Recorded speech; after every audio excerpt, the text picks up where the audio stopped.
Atomic Heart is a game that's been in development for a really long time. For some people, this might be a game that has gotten a sudden surge of attention, but for others, it's a game that a lot of us have been waiting for since its original reveal about 6 years ago. It's a new first-person shooter that's available on consoles, PC, and Xbox Game Pass as well for those of you looking for something new to play, and I'm here to bring you a handful of my most important tips after playing through a good chunk of the game. These tips are of course in no particular order, but should help you get your footing in Facility 3826 as you take on the robot uprising.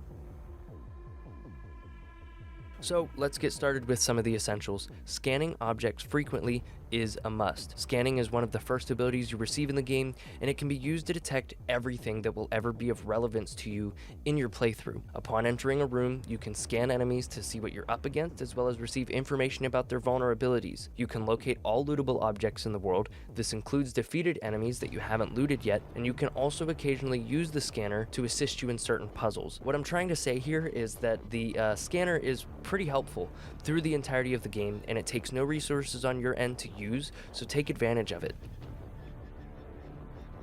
Resource collection is fairly important, and a lot of your time should be spent looting anything that's worth taking. Drawers, cabinets, lockers, chests, enemies that you defeat.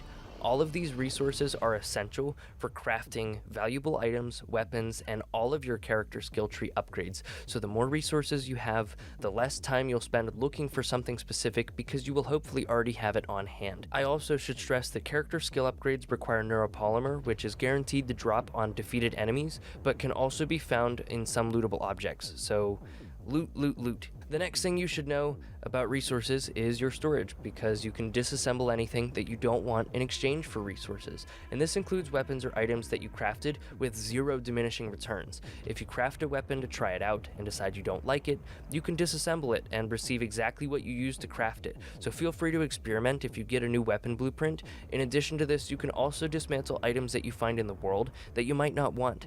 Do note that if you dismantle something that you don't have a blueprint to craft yourself, you will need to find that blueprint in order to craft it again.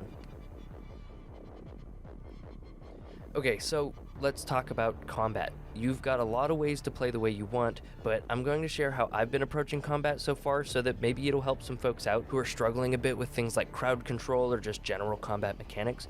I recommend carrying your choice of melee weapon. I prefer either of the two starting axes that you'll receive during your first few hours of gameplay, and you can upgrade these to do more damage, or you can even add a cartridge slot to your melee weapon, which can add elemental damage to your weapon, provided you have a compatible weapon cartridge. For ranged combat, I use the electro gun. It doesn't pack a heavy punch, but it's great at taking out cameras, flying robots, or other long-range engagements that your shock ability can't reach. However, feel free to experiment.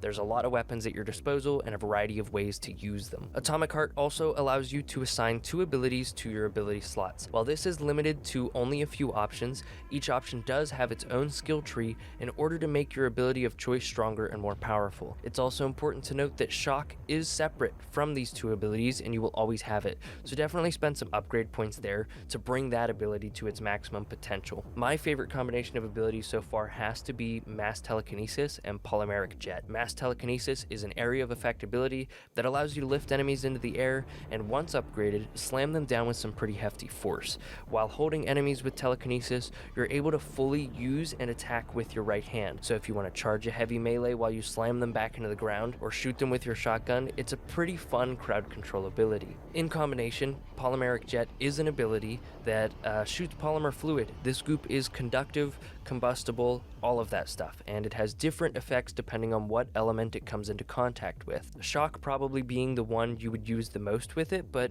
you will likely combine it with other abilities once you unlock the blueprints for elemental weapon cartridges. This combination allows for some really huge crowd control playstyles where you can practically stun lock most basic enemies. However, like resource dismantling, you are able to respec and reallocate your skills and abilities at all time if you visit Nora, the less than appropriate fridge that will dirty talk you through most of the early game. So feel free to experiment equipment with these abilities and their upgradable skill trees to better suit your playstyle. Atomic Heart is a game that, as we mentioned earlier, has been in development for a really long time, and now that it's finally here, there are still so many surfaces left to scratch. So if you liked this video, let me know by clicking that little thumbs up button, and maybe I'll create some additional videos. If you have questions or need help with a certain thing, shoot me a comment. I've been playing this game like crazy, and I'll do my best to help out if you can't find the answer anywhere else. Thanks for watching. I hope anyone that's playing is having a fun time, and I hope this video was able to help in some way. Have a great day, and I will talk to you soon.